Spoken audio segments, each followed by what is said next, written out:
Ya Bapa di sorga yang kami sembah dalam nama Yesus, pagi ini kami sangat berkerinduan untuk berjumpa dengan Tuhan lewat firman-Mu, suara-Mu.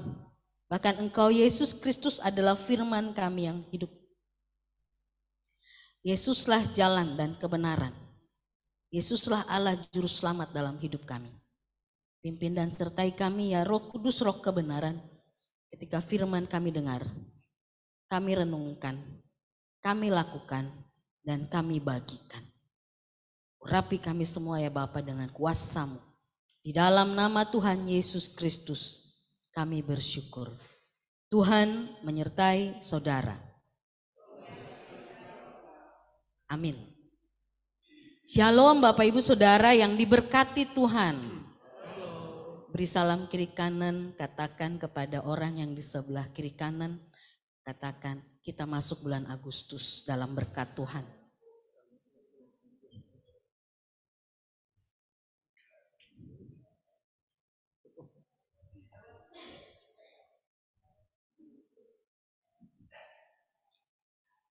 Baik, kita akan terima berkat dari Tuhan melalui dua bacaan. Yosua 1 ayat 1 sampai dengan ke-8 dan Mazmur 1 ayat 1 sampai dengan ayat 3. Yosua 1 ayat 1 sampai 8 dan Mazmur 1 ayat 1 sampai 3. Kita berdiri. Perintah Tuhan kepada Yosua untuk merebut tanah Kanaan. Sesudah Musa hamba Tuhan itu mati, berfirmanlah Tuhan kepada Yosua bin Nun, abdi Musa itu demikian. Hambaku Musa telah mati, sebab itu bersiaplah sekarang, seberangilah sungai Yordan ini, engkau dan seluruh bangsa ini, menuju negeri yang akan kuberikan kepada mereka, pada orang Israel itu. Setiap tempat yang akan diinjak oleh telapak kakimu, kuberikan kepada kamu. Seperti yang telah kujanjikan kepada Musa. Dari padang gurun dan gunung Libanon yang di sebelah sana itu sampai ke sungai besar, yakni sungai Efrat, seluruh tanah orang Het sampai ke laut besar di sebelah matahari terbenam, semuanya itu akan menjadi daerahmu. Seorang pun tidak akan dapat bertahan menghadapi engkau seumur hidupmu. Seperti aku menyertai Musa, demikianlah aku akan menyertai engkau. Aku tidak akan membiarkan engkau dan tidak akan meninggalkan engkau. Kuatkan dan teguhkanlah hatimu, sebab engkaulah yang akan memimpin bangsa ini memiliki negeri yang kujanjikan dengan bersumpah kepada nenek moyang mereka untuk diberikan kepada mereka. Hanya kuatkan dan teguhkanlah hatimu dengan sungguh-sungguh. Bertindaklah hati-hati sesuai dengan seluruh hukum yang telah kuperintahkan kepadamu oleh hambaku Musa. Janganlah menyimpang ke kanan atau ke kiri, supaya engkau beruntung kemanapun engkau pergi. Janganlah engkau lupa memperkatakan kitab Taurat ini, tetapi renungkanlah itu siang dan malam, supaya engkau bertindak hati-hati sesuai dengan segala yang tertulis di dalamnya. Sebab dengan demikian perjalananmu akan berhasil dan engkau akan beruntung. Mazmur 1 ayat 1 sampai 3. Berbahagialah orang yang tidak berjalan menurut nasihat orang fasik, yang tidak berdiri di jalan orang berdosa, dan yang tidak duduk dalam kumpulan pencemooh, tetapi yang kesukaannya ialah Taurat Tuhan, dan yang merenungkan Taurat itu siang dan malam. Ia seperti pohon yang ditanam di tepi aliran air, yang menghasilkan buahnya pada musimnya, dan yang tidak layu daunnya, apa saja yang diperbuatnya berhasil. Demikianlah firman Tuhan. Terpujilah Tuhan Yesus Kristus. Yang berbahagia ialah mereka yang mendengarkan firman Allah dan yang memeliharanya. Haleluya.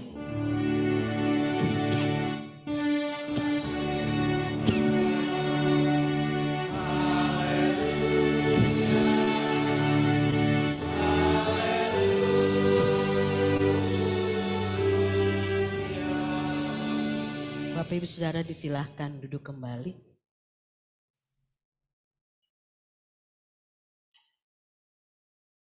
Dalam setiap tahun berbagai institusi seperti The New York Times, Amazon atau The Guardian, dan masih banyak institusi lainnya di Amerika merilis daftar buku-buku terlaris atau terpopuler.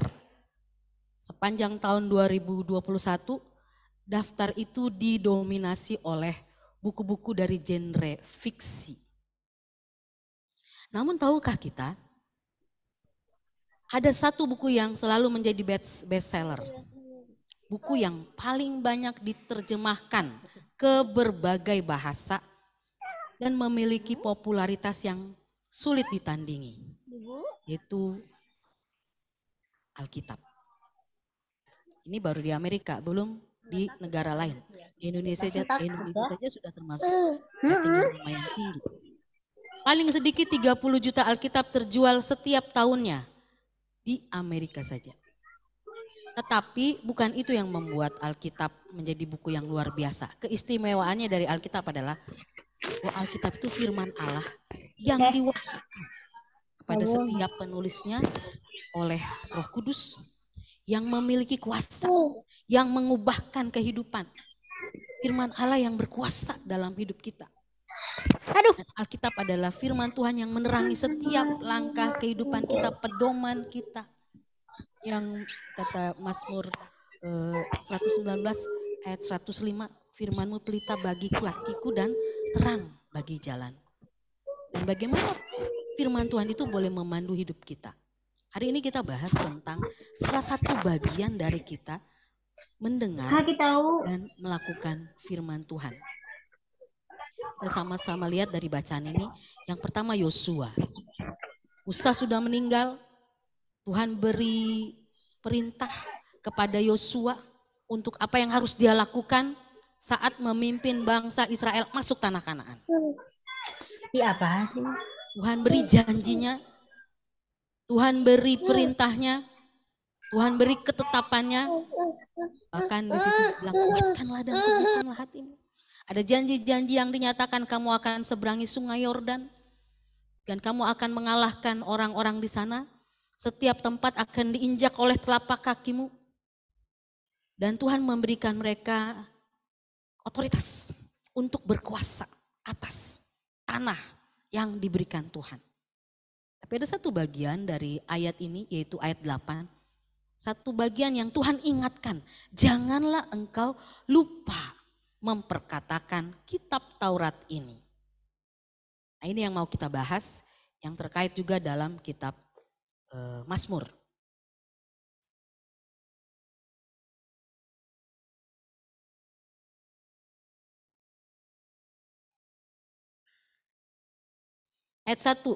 Pasal 1 ayat 8 di situ dikatakan, janganlah engkau lupa memperkatakan kitab Taurat ini, tetapi di situ dikatakan apa? Renungkanlah itu siang dan malam. Ini yang menjadi tema buat kita hari ini. Renungkanlah itu siang dan malam, supaya engkau bertindak hati-hati sesuai dengan segala yang tertulis di dalamnya, sebab dengan demikian perjalananmu akan berhasil dan engkau akan beruntung. Kita selalu ingin yang ujungnya berhasil dan beruntung. Tapi kita harus ingat, ada bagian di atas yang mengatakan jangan lupa memperkatakannya dan janganlah lupa merenungkan itu siang dan malam. Kemudian bagian yang di Mazmur dikatakan, berbahagialah orang yang tidak berjalan menurut nasihat orang fasik, yang tidak berdiri di jalan orang berdosa, dan yang tidak duduk dalam kumpulan pencemooh. Mazmur mau beritahu, kamu berbahagia loh kalau gaya hidupmu gak seperti itu. Kamu gak hidup dengar nasihat orang fasik, kamu gak duduk dalam jalan orang berdosa, kamu gak duduk dalam kumpulan pencemooh. Tapi dikatakan kamu akan berbahagia apabila kesukaannya Taurat Tuhan dan yang merenungkan itu siang dan malam. Saya mau kasih tahu, bagian dari ayat ini juga, ayat 3-nya akan menghasilkan dampak seperti pohon yang ditanam di tepi aliran air. Yang menghasilkan buahnya pada musimnya dan yang tidak layu daunnya, apa saja yang diperbuatnya berhasil. Bagian ayat 8 bagian terakhir, engkau akan beruntung kemudian engkau akan ditanam di seperti pohon. Saya nggak bahas itu, karena itu bagiannya Allah. Allah udah kasih paket, kalau engkau begini paketnya ini. Itu tindakannya Allah. Tapi kita akan bahas tindakan kita seperti apa sebagai orang Kristen. Temanya di sini merenungkan firman Tuhan siang dan malam. Apa tujuannya merenungkan? Apa tujuan kita merenungkan firman Tuhan itu siang dan malam? Sebenarnya Allah benar-benar menginginkan bahwa firman-Nya itu tersimpan di dalam hati kita. Firman itu enggak sambil lalu. Firman itu tidak hanya digunakan saat-saat, ya udah nanti kalau perlu baru kita pakai, kalau enggak ya udah begitu saja. Kita pernah bahas ya tentang benih yang ditabur di pinggir jalan, di tanah berbatu, di semak duri, dan di tanah yang baik. Yang di pinggir jalan dia dengar lalu keluar. Masuk kuping kiri, keluar kuping kanan. Yang di tanah berbatu dia tumbuh, tapi gak lama dia layu. Dia kalah sama segala tantangannya yang di dunia ini. Yang di semak duri dia balapan dan lebih menang pikiran semak duri. Pikiran duniawinya lebih menang.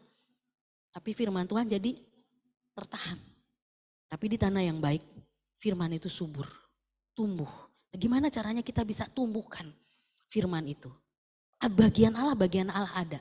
Tapi bagian kita juga ada. Nah, Allah ingin benar-benar firman-Nya itu tersimpan, tumbuh. Gak kena semak duri, gak ada tanah berbatu, dan gak di pinggir jalan. Dia tumbuh dengan baik.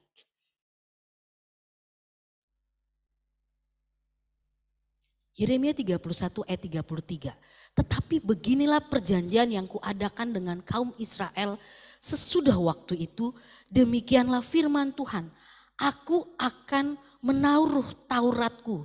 Taurat itu Torah itu pengajaran firman ya. Dalam batin mereka dan menuliskannya dalam hati mereka. Maka aku akan menjadi Allah mereka dan mereka akan menjadi umatku. Di perjanjian lama Allah menyatakan dia mau taruh firman itu dalam batin, dalam hati. Jadi diminta untuk renungkan supaya firman itu ada dalam hati, dalam batin. Karena itu yang akan menandai bahwa kamu adalah umatku dan aku menjadi Allah bagi umatku. Ini yang mau Allah tujukan untuk kita merenungkan firman Tuhan. Di perjanjian baru Yohanes 15 ayat 7 sampai 8, Yesus katakan, jikalau kamu tinggal di dalam aku dan firmanku tinggal di dalam kamu, mintalah apa saja yang kamu kehendaki dan kamu akan menerimanya. Dalam hal inilah Bapakku dipermuliakan, yaitu jika kamu berbuah banyak dan dengan demikian kamu adalah murid-muridku.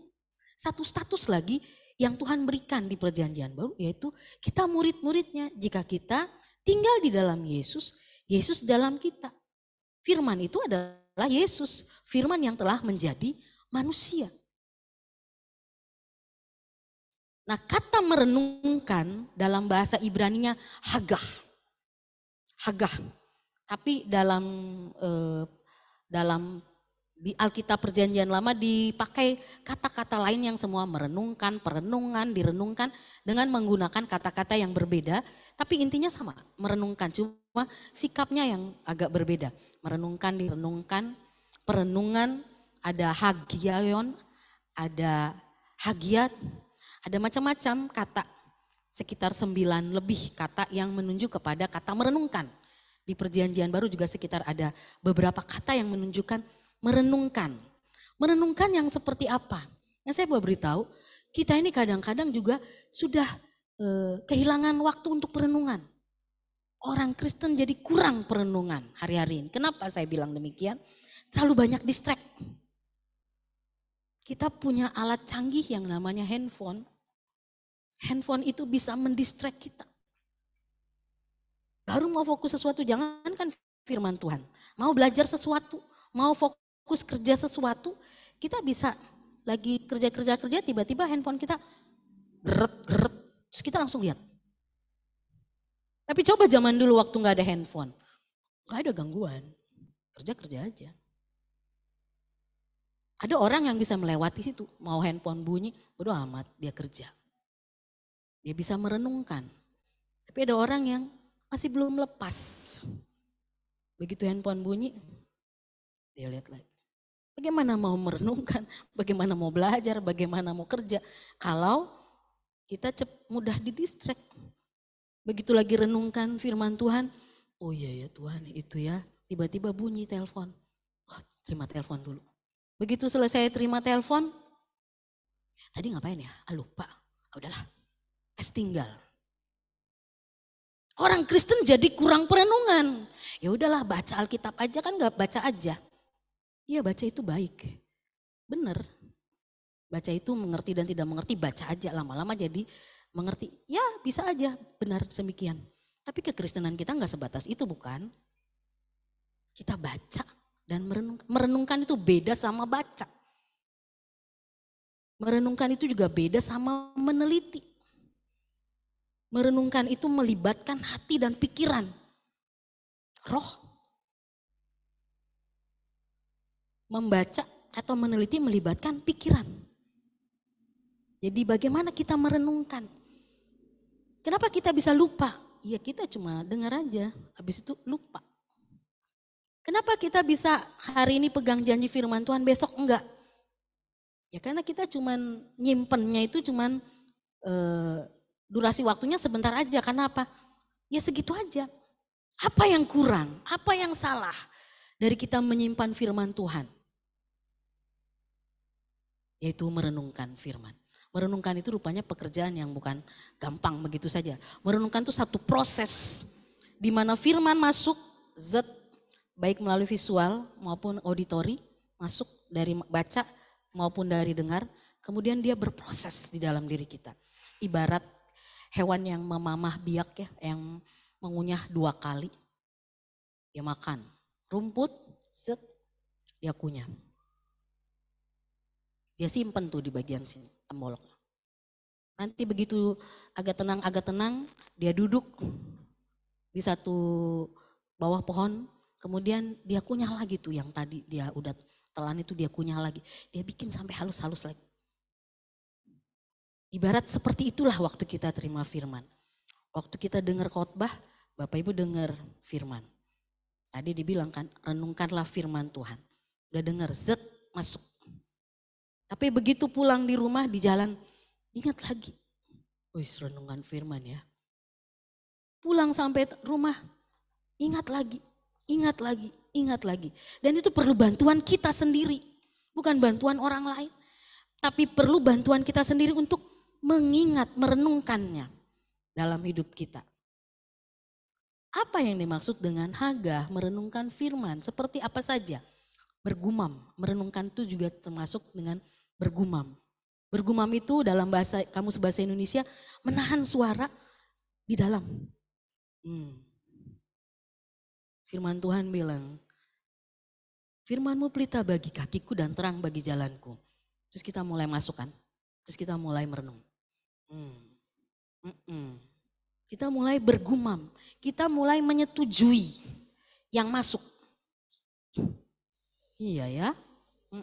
Jadi ada suara. Jadi waktu kita merenungkan, kita sedang berbicara dengan diri kita sendiri, lalu mulai menyetujui apa yang masuk itu. Bukan. Kalau ada sesuatu yang tidak baik kan kita dengar, kita langsung otomatis. Kita punya barikade, kita punya benteng yang akan bilang tidak. Tapi pada waktu firman itu masuk, oh iya ya. Bergumam. Merenungkan itu juga mengimajinasikan, misalnya Yesus berkata ya, karena begitu besar kasih Allah akan dunia ini sehingga ia telah mengaruniakan anaknya yang tunggal. Supaya setiap orang yang percaya kepadanya tidak binasa. Kita mulai mengimajinasikan, karena begitu besar kasih Allah seperti apa ya. Akan dunia ini udah segede apa nih. Kita mulai mengimajinasikan di pikiran kita. Wow, berarti Tuhan kasihnya besar akan dunia ini sehingga Yesus Kristus datang. mengaruniakan anaknya yang tunggal supaya yang percaya, kita nih orang percaya gak binasa.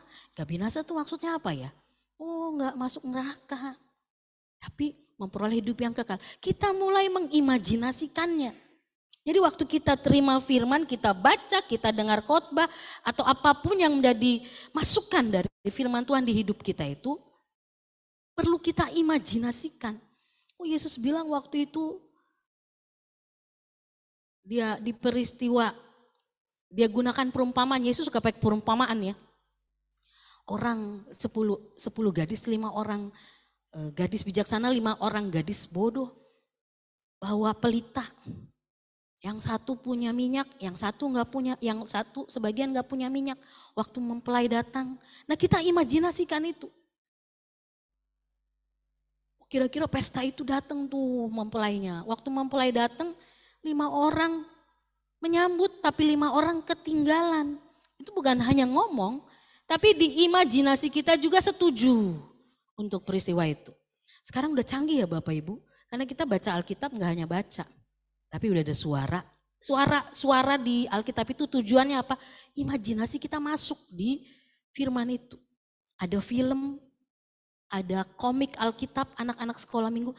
Itu supaya visual, auditori kita itu sama-sama masukkan firman dan menguat di situ.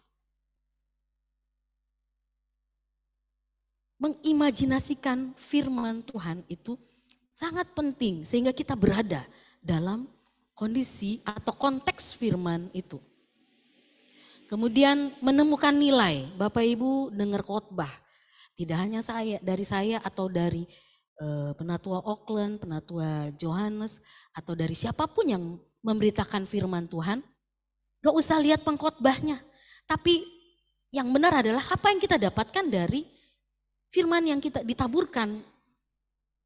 Kita jangan sampai gagal fokus. Oh iya saya mau tuh kalau pengkhotbahnya yang ini. Saya mau tuh kalau yang begini. Akhirnya kita gagal fokus pulang gak terima apa-apa. Tapi tangkaplah firman Tuhan hari ini bilang apa melalui dia. Saya selalu menggunakan prinsip itu. Bagi saya siapa saja yang bawa firman, bagi saya itu firman. Karena apa? Yang saya mau cari firman. Orang itu cuma alat doang. Saya cuma alat doang. Kita sama-sama merenungkan firman. Jadi mari kita menangkap sesuatu, menemukan nilai. Nah disinilah perlu alat, perlu mencatat. Di jemaat ini ada beberapa yang suka mencatat. Yang saya suka perhatikan tuh ada Ibu Foni Syaila dan Ibu, siapa namanya nih, Ibu yang pemandu, Ibu Mary. Suka mencatat, menulis, menangkap nilai. Nanti pulang lagi, kenapa? Kenapa dicatat kita suka lupa? Hari kita sama-sama, gak apa-apa kan bawa kertas, bawa catatan, bawa pulpen. Untuk kita mencatat. Karena khotbah hari Minggu itu bukan hanya supaya menghibur telinga kita.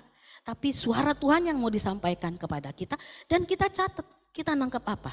Oh iya, kalau gak mau bawa pulpen sama bawa kertas, kan di handphone ada tuh tempat untuk note, untuk kita bisa tulis sesuatu di situ, catat.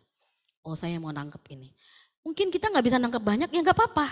Tapi kita nangkep satu kebenaran nilai yang Tuhan mau kita hidupi, kita lakukan. Merenungkan firman itu memperkatakan. Kalau kita memasukkan firman Tuhan, segala perkara dapat kutanggung di dalam Dia yang memberi kekuatan kepadaku. Itu kita renungkan, oh berarti segala perkara ya Tuhan ya. Tidak hanya perkara uang ya, tidak hanya perkara sakit ya, tidak hanya perkara tekanan ya. Segala perkara dapat kutanggung di dalam Dia. Wah, Yesus itu luar biasa. Nah, kita imani janji itu, tidak hanya kita imajinasikan, tapi kita perkatakan. Ya, aku yakin segala perkara dapat kutanggung. Perlu kita perkatakan. Kenapa? Dia harus bunyi di hidup kita. Perkatakan. Dia harus bunyi di hidup kita. Waktu saya sakit, saya merenungkan Amsal yang mengatakan Hati yang gembira adalah obat yang manjur, tapi semangat yang patah mengeringkan tulang. Saya udah tahu ayat itu bertahun-tahun, dari sekolah minggu juga udah tahu. Tapi waktu saya sakit itu saya merenungkan. Saya dalemin, wah rupanya ya Tuhan itu hebat ya. Dia udah sediain di otak kita itu hormon kesembuhan. Jadi kenapa harus gembira? Waktu kita gembira otomatis hormon kesembuhan itu berproduksi di hidup kita, dia mengalir. Oh ternyata ya. Ternyata. Jadi saya renungkan. Setelah itu saya perkatakan, hati yang gembira adalah obat yang manjur. Terus diperkatakan, menerapi diri saya. Untuk apa? Lihat firman, bukan lihat sakitnya. Memperkatakan bukan hanya pada diri, kita juga perkatakan kepada orang lain. Benar ya firman Tuhan itu bilang, segala perkara dapat kutanggung di dalam Dia. Ngomong kepada pasangan kita, ngomong kepada anak-anak kita. Obrolan kita di dalam rumah juga firman. Jangan obrolannya juga nanya kapan gajian atau nanya masalah-masalah yang ada. Itu memang harus diobrolin juga. Tapi firman juga harus jadi konsumsi di rumah kita, ngomong. Tadi saya renungin firman loh. Saya renungkan ayah-ayah di rumah bilang sama seisi rumahnya. Tadi Bapak renungkan firman Tuhan, satu hal. Bahwa kita harus merenungkan firman Tuhan siang dan malam supaya perjalanan kita berhasil. Itu penting sekali. Sehingga apa? Kita memperkatakan bukan hanya kepada diri kita, tapi kepada orang lain. Merenungkan firman Tuhan juga itu memikirkan. Nah ini biasanya dipakai untuk orang-orang yang meneliti, yang sekolah, ahli Taurat lah. Yang belajar Alkitab memikirkan. Jangan pikir kita ini yang sekolah gak mikir, dipikirin. Bicara tentang Allah, Allah itu apa? Allah itu siapa? Kenapa Allah begini? Itu ada pelajarannya. Ditanya bolak-balik untuk berpikir tentang Allah. Sifat Allah, Roh Kudus, Yesus, malaikat. Semua itu dipelajari. Tidak hanya baca, tapi kita berpikir ke arah sana. Jadi itu juga menjadi perenungan. Merenungkan itu juga menyanyikan. Daud ya, dia suka merenungkan apa yang Tuhan nyatakan buat dia melalui nyanyian. Kita baca Mazmur 23, Tuhan adalah gembalaku, takkan kekurangan aku. Tapi begitu kita nyanyikan beda. Tuhan adalah gembala, beda, rasanya beda. Waktu kita baca, Tuhan adalah gembalaku, takkan kekurangan aku. Dia membaringkan aku di padang yang berumput hijau. Kita baca. Ada orang yang menangkap dengan baca, tapi ada orang yang menangkap dengan nyanyian. Jadi bisa kita nyanyikan, bisa kita lafalkan, itu bebas. Dalam tahap perenungan. Merenungkan itu juga berulang-ulang, gak hanya sekali. Kalau sekali itu bukan merenungkan. Sekilas aja, berulang-ulang.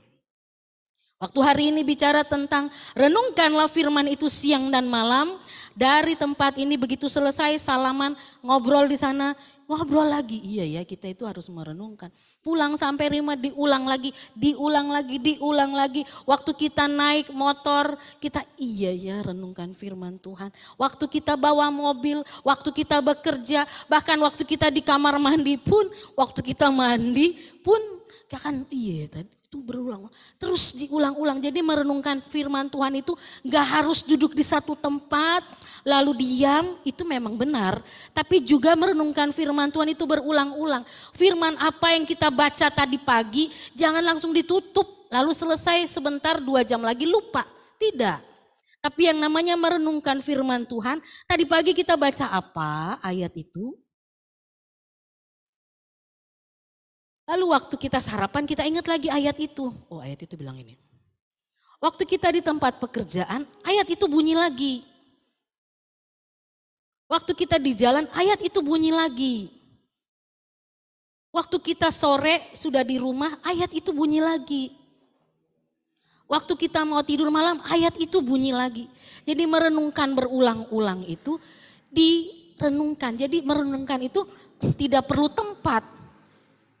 Tapi kita yang merenungkannya. Waktu ibu-ibu lagi masak, Iya, aku percaya bahwa Tuhan mencukupkan segala sesuatu.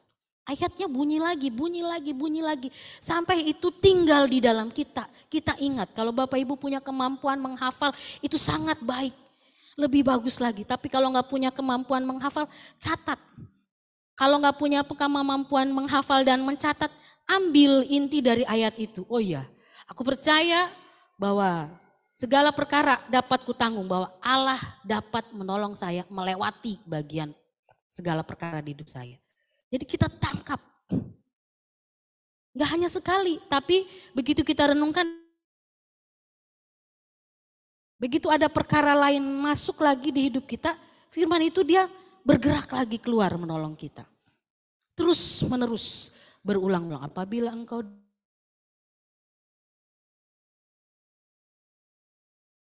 juga berulang-ulang. Jangan bosan dan jangan terdistract.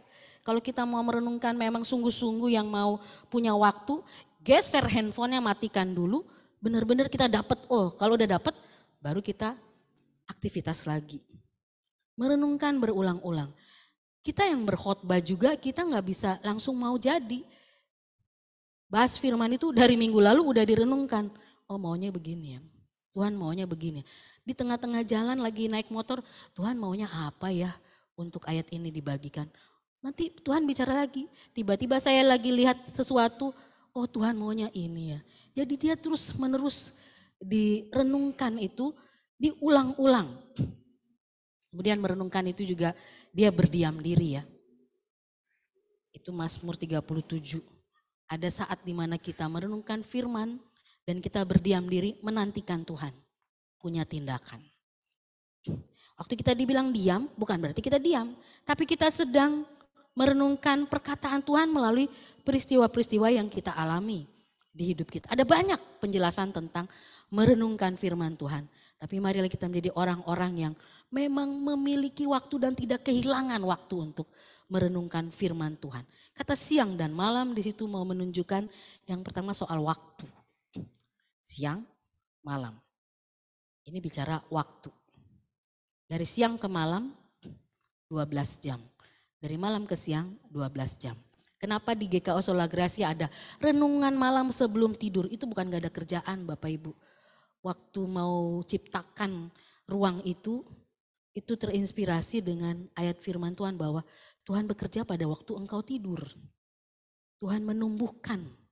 Tuhan bekerja di pikiran bawah sadar kita pada waktu kita tidur. Maka tidurlah dengan firman.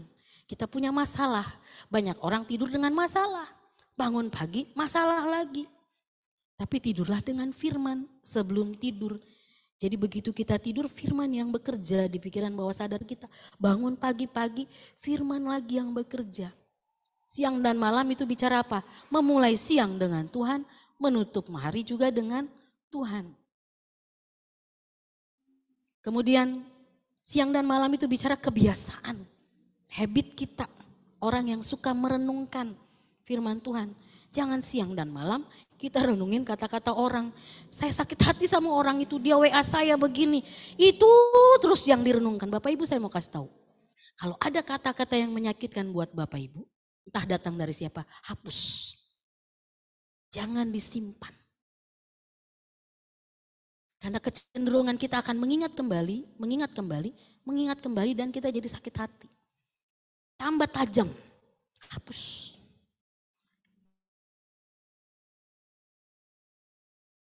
Kenapa kita bisa renungkan? Kata-kata orang kita bisa renungkan, tapi firman Tuhan kita nggak renungkan. Kata-kata yang menyakitkan kita bisa simpan. Nanti ya kita simpan, kita renungkan. Lalu kita berekspresi, kita nikmati sakitnya kata-kata itu. Hapus. Tapi kata-kata firman yang kita simpan. Siapapun itu mungkin dia melalui verbal langsung, mungkin melalui WhatsApp, mungkin melalui media sosial atau apapun, jangan disimpan. Tapi ambil kata-kata firman Tuhan. Kenapa disimpan? Merusak hati kita. Merusak perenungan kita. Nanti yang unggul kata-kata itu daripada kata-kata firman. Dan jangan diperkatakan lagi. Udah tahu kata itu menyakitkan, kita oper lagi. Ini orang ini bikin sakit hati saya, dioper lagi. Dioper lagi. Jadi apa? Menambah yang lain lagi. Jadi mari kita renungkan saja firman. Firman di hidup kita. Karena kita tidak bisa menutup mulut orang berbicara tentang kita. Tapi kita bisa mengatur respon kita. Jadikan itu kebiasaan. Daniel waktu difitnah, dia naik ke atas. Dia menyembah Tuhan, dia berelasi dengan Tuhan. 3 kali sehari, seperti yang biasa dilakukannya. Daud 7 kali sehari, seperti yang biasa dilakukannya. Jadi merenungkan firman itu, terserah mau berapa kali. Sambil kerja, oh saya ingat Tuhan bilang begini. Oh jadi kita renungkan. Firman yang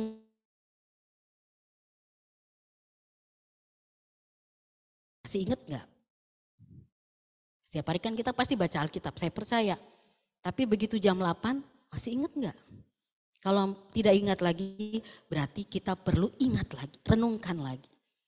Kemudian siang dan malam itu dia tidak hanya bicara waktu, kebiasaan, tapi bicara relasi. Relasi kita dengan Allah.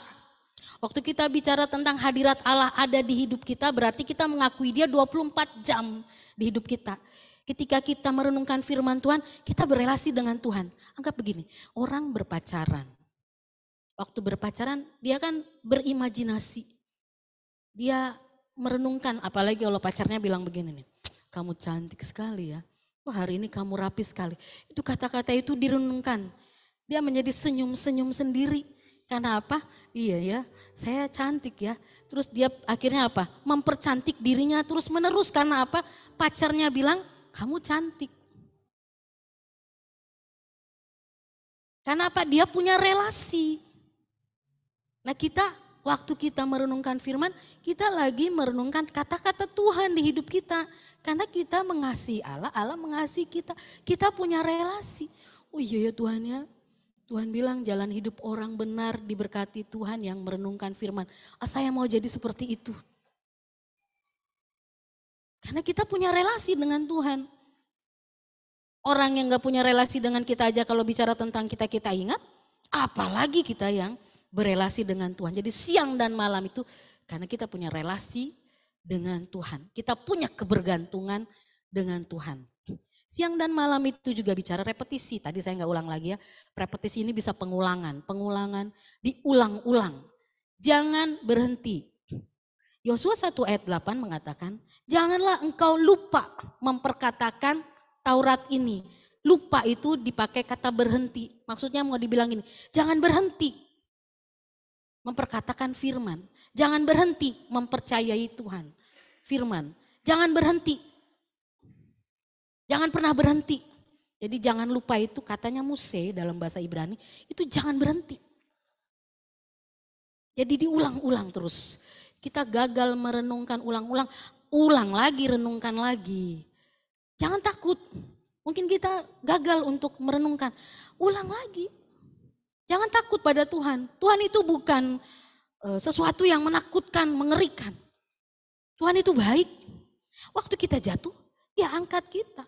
Kembali lagi untuk bangkit. Jadi ya gak usah kita saling menghakimi itu begini. Gak usah. Sama-sama kita bangkit. Kalau kita gagal ya bangkit lagi. Kita gak taat ya bangkit lagi. Siang dan malam itu bicara spiritual, bicara soal rohani kita. Tubuh jasmani kita makan pagi, siang, malam, makan makanan untuk kesehatan tubuh. Tapi ingat, tubuh kita tidak hanya terdiri dari jasmani, bukan? Tubuh kita juga terdiri dari rohani. Kalau jasmani kita butuh makan nasi, maka rohani kita juga butuh firman Tuhan siang dan malam. Butuh merenungkan firman Tuhan itu siang dan malam. Siang dan malam itu juga bicara perlindungan. Ketika kita bicara tentang merenungkan Tuhan siang dan malam, protek ilahi ada pada kita. Kita dilindungi Tuhan setiap waktu. Sekalipun, walaupun, apapun, Tuhan jaga kita. Tuhan lindungi kita karena apa? Perkataannya menjadi perkataan yang keluar dari mulut kita. Kuasanya menjadi kuasa yang mendrive kita untuk mengalami kuasa Tuhan. Waktu kita mengimajinasikan kasih kuasa Tuhan, lalu kita perkatakan, maka perkataan-perkataan firman itu terjadi atas hidup kita. Janji Tuhan itu terjadi. Waktu kita pegang janji Tuhan bukan hanya kita bilang amin, tapi kita setuju bahwa janji itu terjadi di hidup saya. Maka jadilah janji firman Tuhan di hidup kita. Membaca Alkitab itu penting, tapi membaca juga harus menggunakan atau harus pada tahap juga merenungkan firman Tuhan siang dan malam.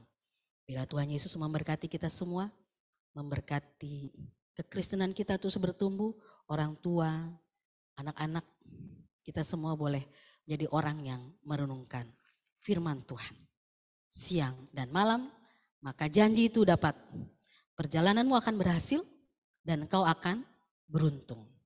Engkau akan ditanam di tepi aliran air yang bertumbuh, berbuah pada musimnya.